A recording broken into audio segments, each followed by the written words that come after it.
Good evening. You're listening to the Hour of the Time. I'm William Cooper. Ladies and gentlemen, a few nights ago I gave you a treatise on the state of the world economy worsening. And many of you still have questions. You don't understand how the world economy is affecting the United States of America, or if it even can. Well, you better stand by, because I'm going to lay it on the line tonight. And it's scary. It's really, really scary. So you'd better pay attention and you'd better take notes. Just recently, a billionaire financier, one of the people, in fact, who has helped engineer the economic instability in Asia, George Soros, said the global economics crisis of the past 17 months shows that the international financial system is broken and needs to be fixed. He's laying the groundwork for what I told you is coming. He said that while a lot of these countries that are undergoing tremendous economic crises suffer from misalignment of exchange rates, poor banking systems, and inadequate financial regulation, and crony capitalism, or budget deficits, whatever that means, that there was no common link to the spread of the financial contagion, which is absolutely false. He says international capital flows must have been at the root of the problem. He also said that attention should not be confined to the countries affected by the crises that started in Thailand in July of 1997 and then spread to Russia and Latin America, because the international banking system must also be at fault. So what's the answer, ladies and gentlemen? The answer is going to be an international system based upon the model of the Federal Reserve of the United States of America. I've got a lot to tell you tonight, and you'd better listen carefully.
Believe that you're immune from what happens in the rest of the world?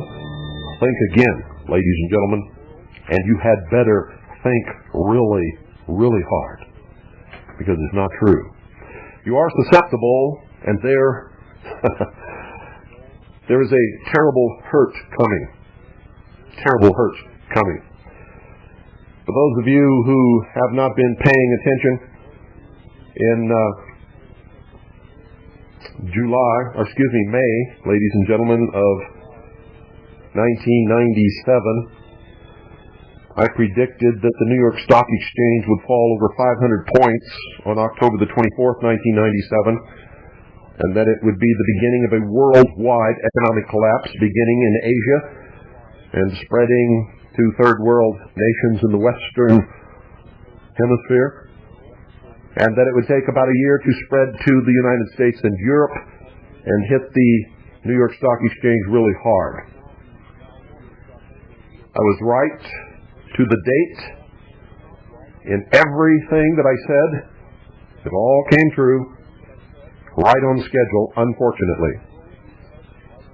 And then in July of 1998, I predicted that on or before October the 25th, the New York Stock Exchange would crash, and I predicted it would hit a low of 2,500 points.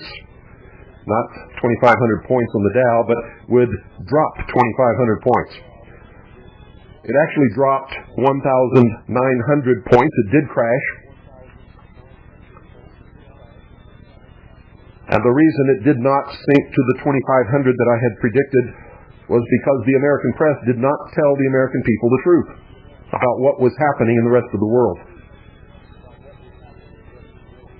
The government and the communist news networks instead put out a plethora, a bombardment, if you will, of propaganda, telling the American people that employment was up higher than it's ever been, that the economy was doing greater than it's ever done, that Americans were living higher on the hog than they've ever lived. You all know that that's not true. And so Americans bought it. And so the exchange began to struggle back up. Then I predicted that it would struggle back up but not hit its July 98 high of 9,370, and it did not. And then began going back down. That was on the website. Those of you who are on the internet, you saw it. And that's what's happening now. I said that there would be tremendous layoffs and cutback in production. And guess what, ladies and gentlemen? The very next day, Boeing announced layoff of 48,000 workers. And more were announced.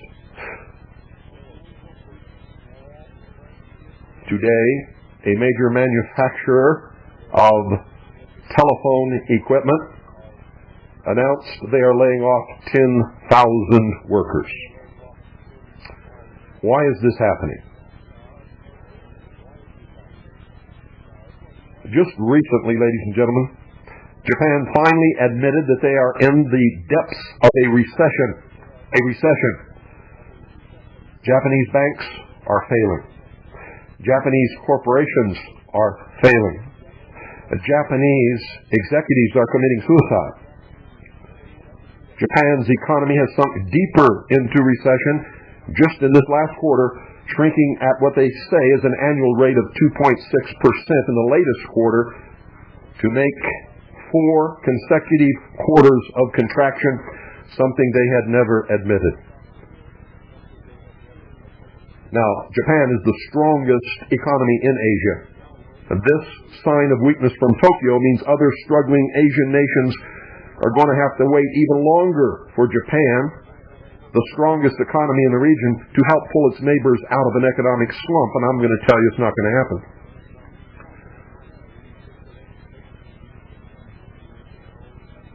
This was the first time the Japanese economy has shrunk for 4 consecutive quarters since the government started compiling growth statistics in 1955. 1955. And showed Japan remains mired in its worst recession since World War II.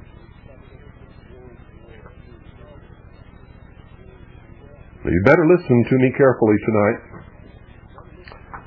You don't think it's bad? Listen. Listen carefully. The global crisis has hit international shipping.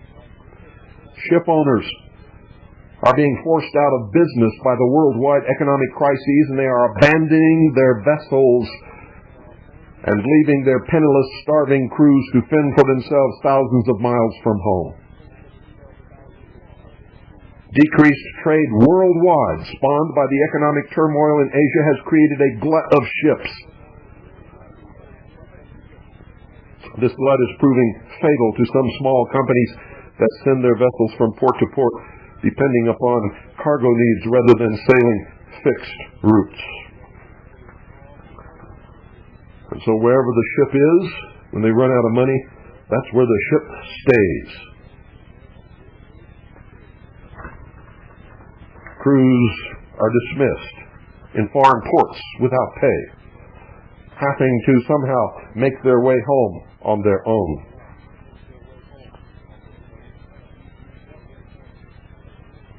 Nearly 4 months after Russia's financial markets disintegrated. Most of Russia's banks have closed their doors. That's right, they've closed their doors.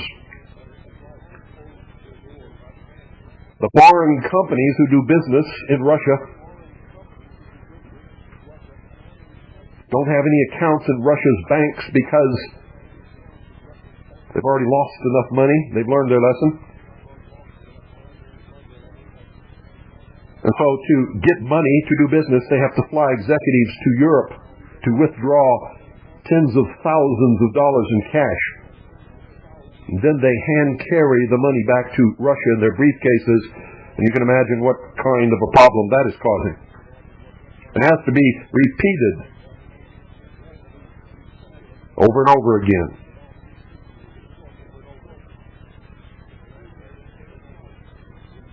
The ruble is still sliding. There are still fuel shortages. Some places in Russia this winter will go without heat. They're starved for foreign loans, but nobody's going to loan them any money. Every day, more and more banks close their doors, never to reopen. They have admitted there will be no economic growth next year. They're not in a recession, ladies and gentlemen. They are in a complete and total collapse. Russian rubles literally are blowing in the wind in the streets. The Russian people have deserted the ruble. Weeks ago, some even months ago, seeing what was happening, purchased dollars. Are hard commodities, goods to trade, barter. Barter is the economy of Russia today. Now, you don't think this is important? Well, the United States government does. They know what's coming, and I know what's coming. You see, this is not just occurring in Asia. It has spread around the world. Around the world. Guess what's happening in South America, ladies and gentlemen, in Central America? Their markets are collapsing also. The United States government knows what happens when people in South and Central America become extremely poor overnight. They began a trek into the United States. It's called refugees. In fact, it's called a refugee flood. The United States government is concerned about the flood of refugees because of economic collapse in Central America. And the federal government is now laying plans to control massive sudden migration at the United States-Mexico border.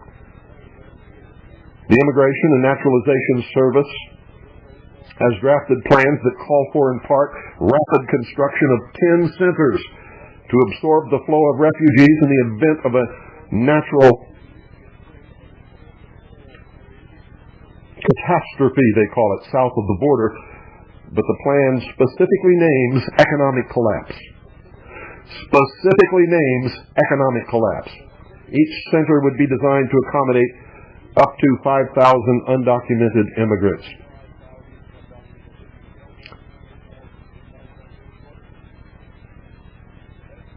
These centers, ladies and gentlemen, for those of you who care, can also double as detention camps or concentration camps.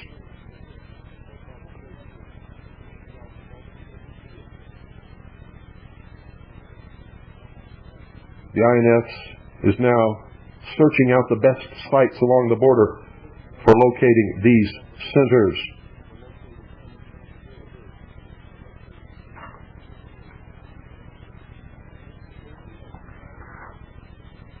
Did you know that according to reports issued by the United States government, personal bankruptcies have increased in 1998 300%? Where is this wonderful economy they're telling us about? Personal bankruptcies have recently increased 300%.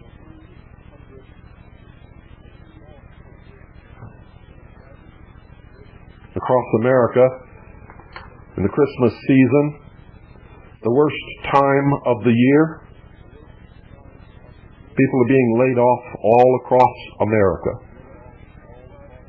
You see little bits and pieces from the talking heads on the communist news networks, but you never hear the truth or the real story or the extent of what is really happening. You also are not aware that the employment statistics are skewed. They are not telling the truth. They are lying to all of us. When they cite employment figures, ladies and gentlemen, they are citing only those who are drawing unemployment checks from state or federal government. Listen to me carefully. When they cite unemployment figures, they are only citing those people as unemployed who are drawing unemployment checks from state or federal government. They do not count anyone on welfare as being unemployed. They do not count any of the homeless as unemployed. They do not count anyone receiving relief checks as unemployed. They count every person who is hired part-time as employed. You didn't know that, did you? Well, it's a fact, ladies and gentlemen. If they really counted the people who were really and truly unemployed in this country, the figures would be staggering. Staggering. But long ago, when they used to really count everyone who was really unemployed as unemployed, they began realizing what would happen if they continued to do it. And so they began to skew the figures. And they began to eliminate certain classes of people from the unemployed. Don't believe it? Start asking the questions that we ask, and you will soon find out.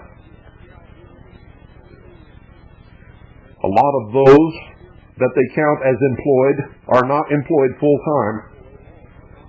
And most of the major industries in the United States today have cut back on full-time positions and are hiring part-time personnel. There are great benefits for corporations when they do that. You see, you have to work so many hours a week in order to be eligible for retirement, or for medical benefits, or for unemployment insurance, and all of the other things that come with being employed full-time in most of America's major companies and corporations. They're lying to you. Why do you believe it so readily? 3 more companies announced significant job cuts today. Healthcare giant Johnson & Johnson upped their figures. Remember, I gave you their figures that they had claimed they were laying off previously. Well, they've upped them.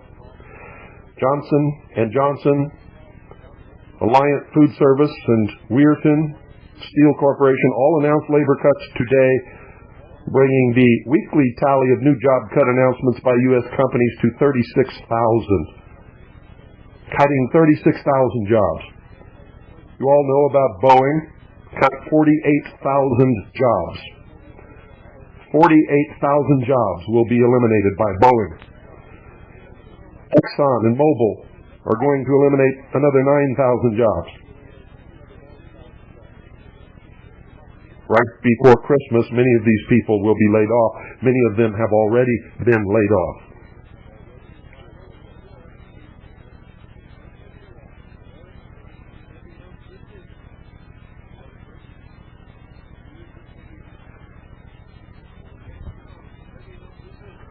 Isn't this amazing? Kellogg Company will lay off up to 1,200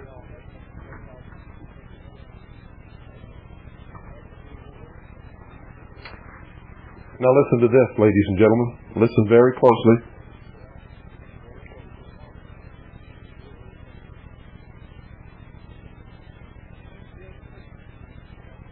In many cities across America, thousands of workers are receiving pink slips. Just this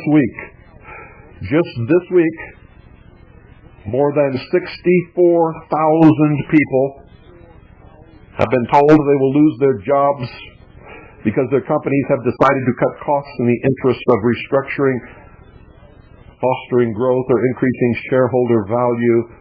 The truth is the global economic crisis is affecting the sales of American products.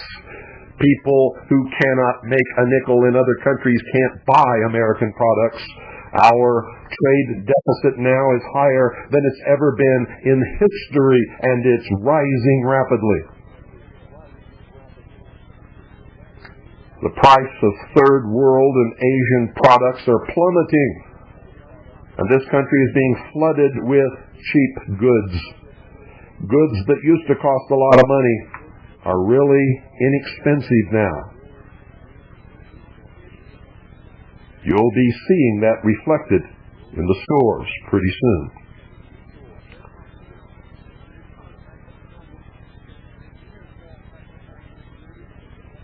In fact, ladies and gentlemen,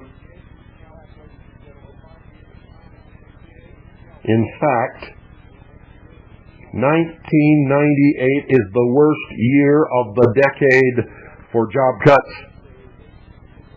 as companies continue to cut costs in an attempt to survive the global financial crises.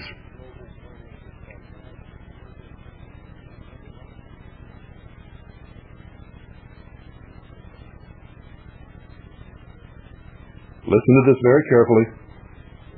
625,000 workers are scheduled to lose their jobs this year. 625,000 workers are scheduled to lose their jobs this year, ladies and gentlemen. That's not me saying that. I took these figures directly off of CNN Financial News Network today.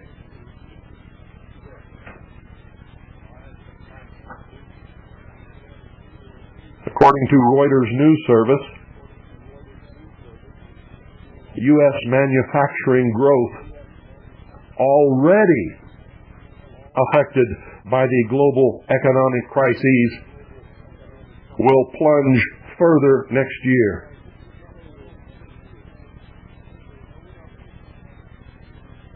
Manufacturing has been the weakest link in our economy this year. Next year it's going to be even worse. Why is it the weakest link? Because to exploit cheap labor, most of our manufacturing companies and corporations have fled to third world nations with their plants.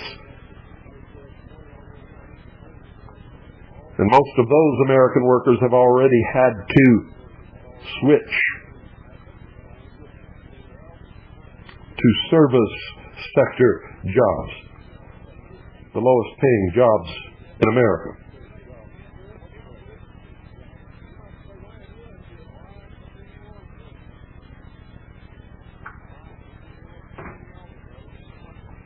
Aerospace. Boeing is not the only one. Northrop Grumman, one of the major aerospace companies in America, has been laying off workers for several months now, and they have just announced today that they will cut 1,100 more jobs. 1,100 more jobs are being cut. The layoffs will begin in January.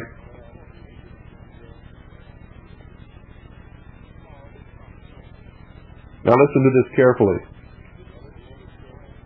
They announced 1,100 more cuts, and then in the body of their press release, where they don't think most people will look because most people only read the first paragraph of press release, Los Angeles-based Northrop Grumman now expects a total of 9,100 job cuts out of a total workforce of 54,000.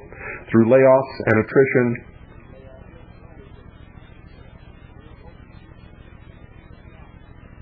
Over the next year or so. You see how sneaky they are? They announce, here's their press release, Defense and Aerospace Company, Northrop Grumman Company, expects to cut an additional 2% or 1,100 jobs from its workforce.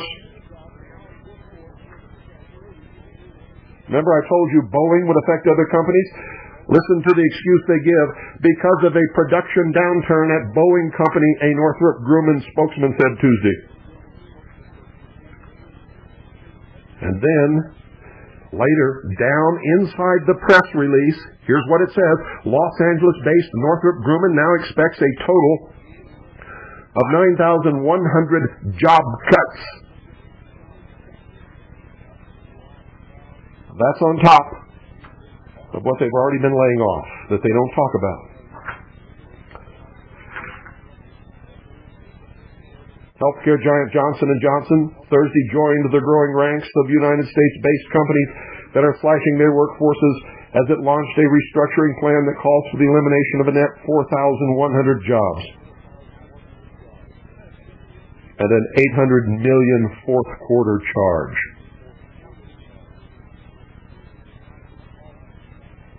Keep your eye on the stock exchange, folks. I was not wrong in my predictions.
Despite the government's claim of economic strength, they've been lying. The United States companies and corporations are still laying off workers, and they are speeding up the layoffs, speeding up the job cuts. It's Grinch this Christmas. Layoffs at many big companies are accelerating just in time, ladies and gentlemen, for Santa Claus to pay his yearly visit. Only under many trees there will not be much for the children or the family. And the government still is trying to foist off this, quote, fairly robust domestic economy, end quote, crap. And what's really bad is most Americans are believing it, despite the evidence in their own pockets, in their own bank accounts, in front of their own eyes.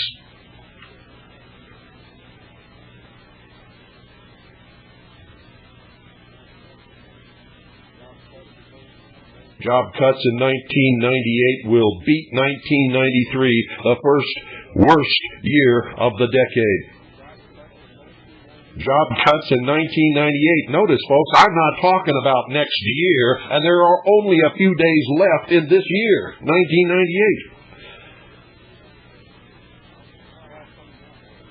It's all coming out now. They've been hiding this from you for the whole year. They've been trying to tell you that things were getting better, when in fact they were getting worse.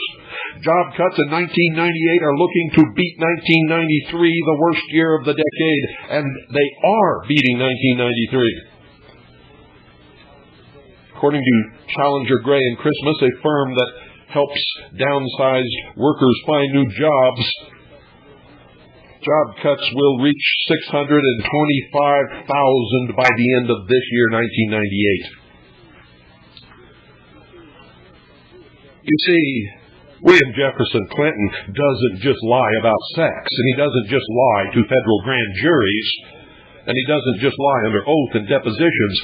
William Jefferson Clinton is one of the greatest liars that has ever lived. And he hires liars.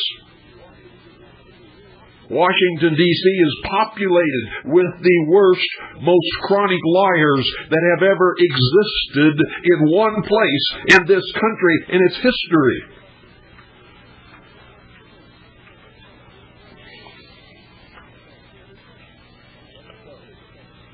Texaco has just announced it will cut 2,000 jobs. ITT Industries Incorporated just announced large layoffs. Aerospace manufacturer BF Goodrich Company has just announced large numbers of layoffs. Texaco has announced layoffs. Union Pacific Resources Group all announced job cuts.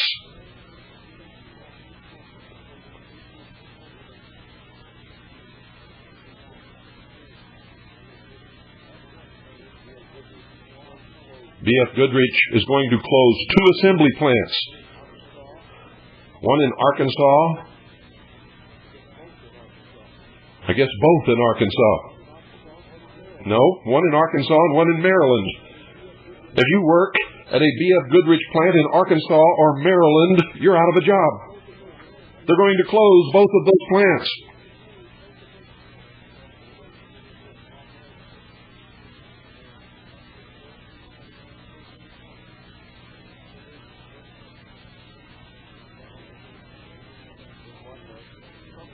Guess what, folks? Companies are finally throwing in the towel. They're throwing in the towel. They know now what's coming. See, they were trying to hold things together, hoping that the effects of the economic crisis, the world global crisis, would not require them to downsize or cut back on production or lay off workers.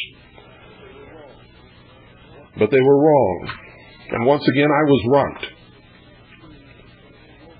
You see, the globalists have built an interlocking economy.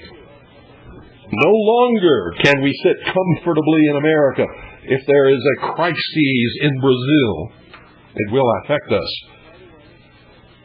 Not right away. This global crisis took a year to reach America, just as I said it would. Actually, it took less than a year. It began to hit us in August of this year. The recent resurge from the 1900-point loss on the Dow is just a little burst of optimism and wishful thinking. The slide from here on out, ladies and gentlemen, could have no bottom. No bottom.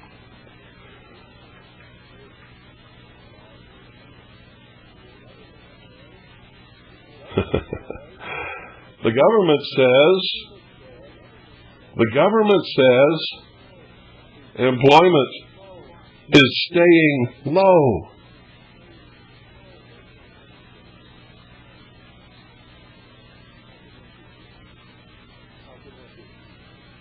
How can that be? How can that be, ladies and gentlemen?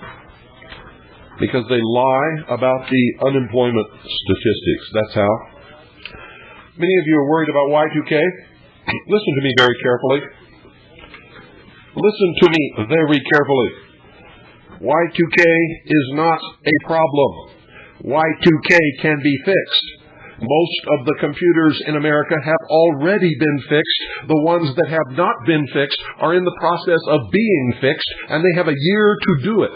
It is a simple reprogramming of a date function. Most of the reprogramming can be done with programs that have been created, have been copyrighted, and are being sold to the companies, corporations, and government agencies that need them. And all you have to do is run the program on the computer. It will fix the Y2K problem. For those who procrastinate, or for those who for some reason aren't going to fix their Y2K program until they have a breakdown or some undesirable result, when the date changes into the year 2000, will then be forced to fix it or go out of business, and it will only take a very short period of time. Are you listening to me? The only danger that we face from Y2K is the ignorance and stupidity of the American and the worldwide sheeple. If they panic, there will be major problems and breakdown in societal structure, and there could be terrible repercussions from that. The United States government believes there will be a panic. The United States government has already printed $50 billion. This is money that was not scheduled to be introduced into circulation. This is money that is being held. It's already been printed. It's being held in storehouses for the panic that they believe will ensue because of the doomsday sayers whipping up the sheeple into millennium doomsday fever. Because if these fools make a run on the banks, the entire economy will collapse because the cash does not exist. This is a debt-based economy. When money is put into circulation, it is usually put into circulation as a bookkeeping entry or as an electronic transfer or as a check or as credit card money. You see, you don't know it. But when you buy something with your credit card, you are creating money that never existed before. No one gives you any cash. No one gives the store any cash. Instead, the credit company makes an electronic transfer of this newly created money into the account of the store.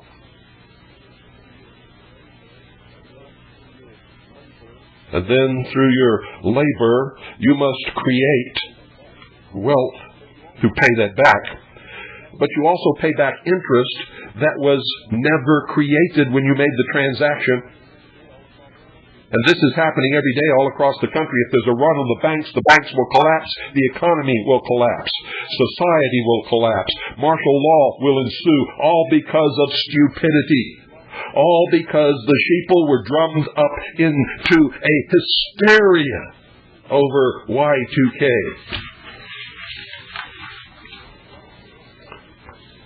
And that's what you'd better prepare for.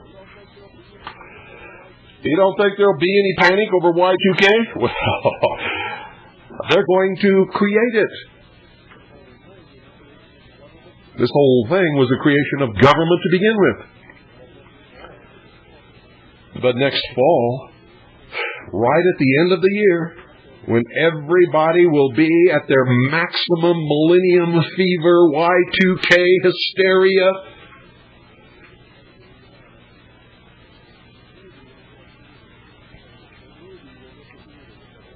a movie will hit the theaters and television. Guess what the name of the movie is, ladies and gentlemen? Y2K. The movie will star Chris O'Donnell as a New York programmer who comes across dangerous information just before midnight on December 31st, 1999. Year 2000. Year 2000 hoaxers and hysteria whipper-uppers Peter D. Jagger and Ed Yardeni signed as consultants for the Warner Brothers flick to make sure it's realistic. Other studios working on Y2K disaster movies have no such scruples. One reportedly will have a Boeing 747 crashing into the Empire State Building as its systems fail. There will be a flood of Y2K movies in the fall of 1999 to whip up the hysteria across the world. Not just here, ladies and gentlemen, everywhere. And I'm not the only one who understands the danger of the panic.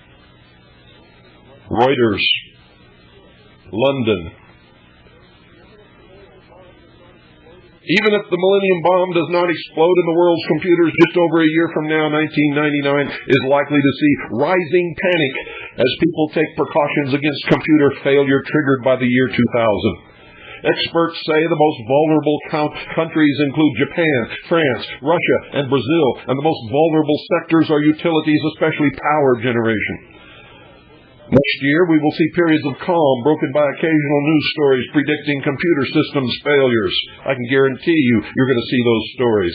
Those stories will be planted to whip you into millennium fever. The end of the world is coming! Everything's going to stop working because of Y2K. Disaster! You're all going to feel pretty silly when you find out what happens and what doesn't happen, and where the worst disasters originate and what caused them. Will not be Y2K. It will be stupidity and ignorance. It will be sheeple panic.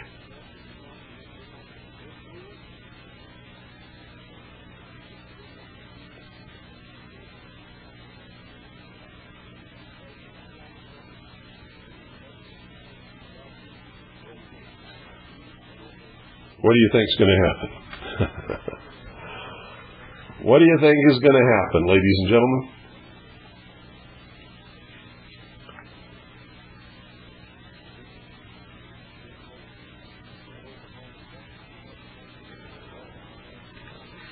We're going to find out, aren't we?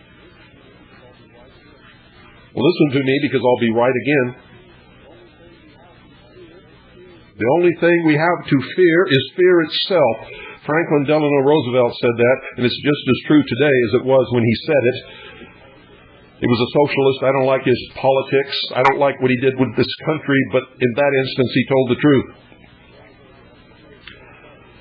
The only thing we have to fear is fear itself. The only thing we ever have to fear is fear itself. Now listen to me carefully. Tim is not going to be here over the weekend and maybe into next week. So I'm going to give you a new number to call if you want information on Dr. Wallach's products. Call this number, 520-333-4578. That's the number to call over the next few days if you want information concerning Dr. Wallach's products. The toll-free number will be not working until Tim comes back.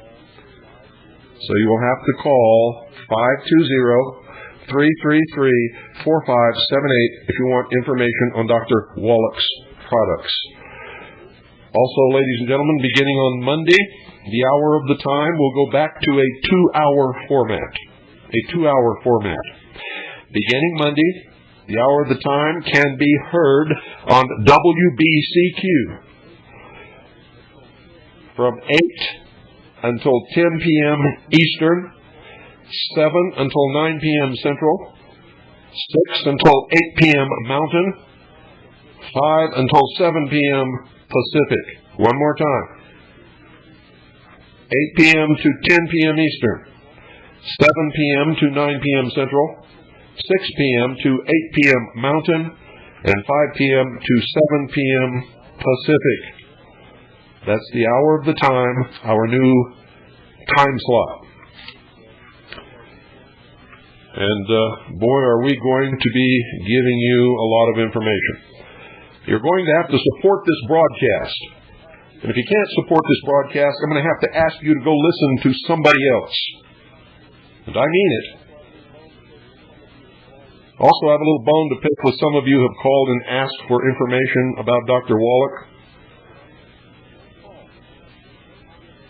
If you call and you don't want the information, don't give us a wrong address because you haven't got the guts to say so, because then we waste a lot of money and time sending you information that goes to a wrong address and then comes back, and we have wasted all of that postage and time and effort.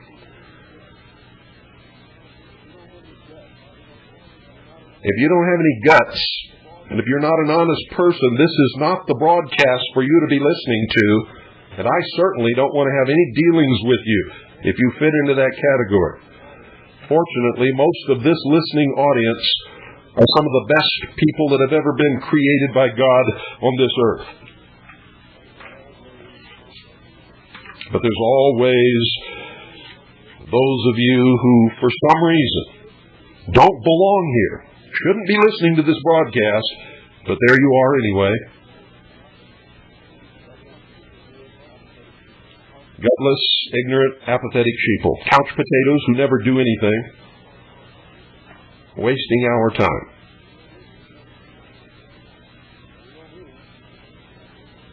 Now, you know me.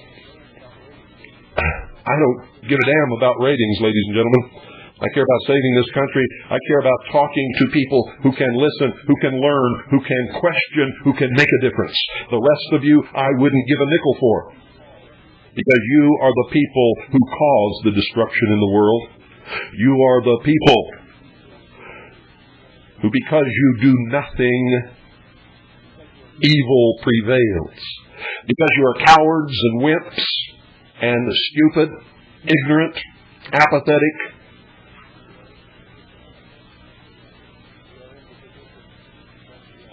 We are in the position that we are in. I'm not Rush Limbaugh. I'm not trying to get rich. Just pay for airtime. Nobody gets rich telling the truth anywhere. Never have throughout history. If you don't believe me, ask Socrates. Ask Galileo.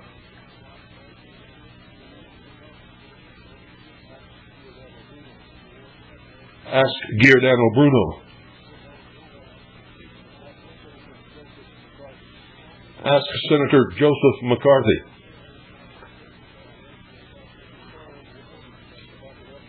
I'm concerned about the restoration of constitutional Republican government and saving freedom for the people of this nation and of the world. All of you listening, regardless of what race or religion you belong to, and regardless of what your particular point of ancestral origin might be. I understand something that most people do not, will not, and cannot understand. That unless you are willing to let your neighbors be free, just as free as you want to be, you cannot be free. Will never be free. And if you are not willing to die for freedom, you cannot ever have it. Not ever. It cannot be yours. If I want to take your freedom, all I have to do is threaten your life, and you belong to me, body and soul.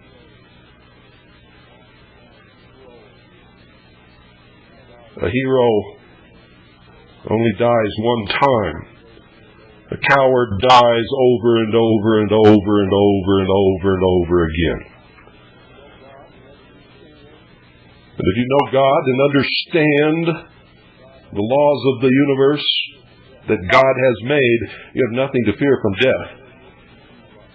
Only from failure to do right.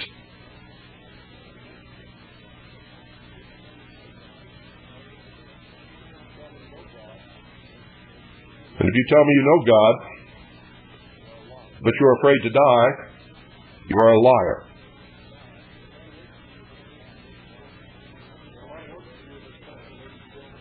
We have a lot of work to do in this country, ladies and gentlemen, and around the world. But if the United States of America falls to socialism, so goes the world.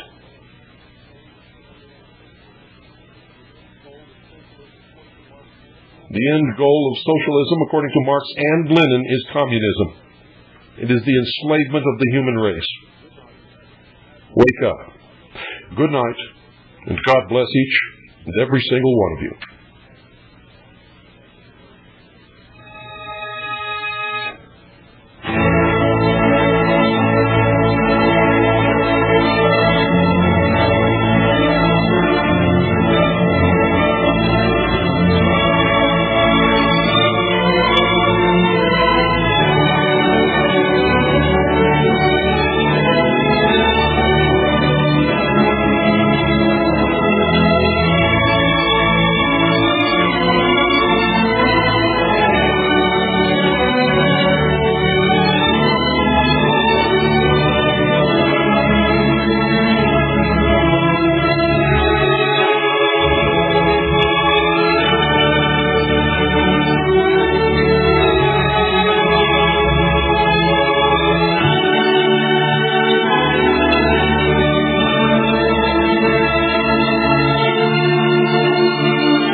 Now you know why William Jefferson Clinton called me the most dangerous radio host in America.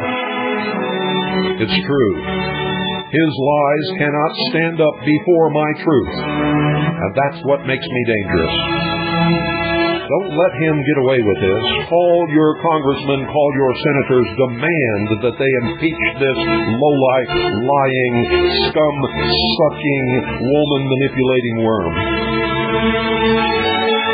A nation without morals is a nation doomed. Don't miss Monday's edition of the Hour of the Time, right here on WBCQ, Monticello, Maine, USA.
You're listening to 98.5 FM Eager.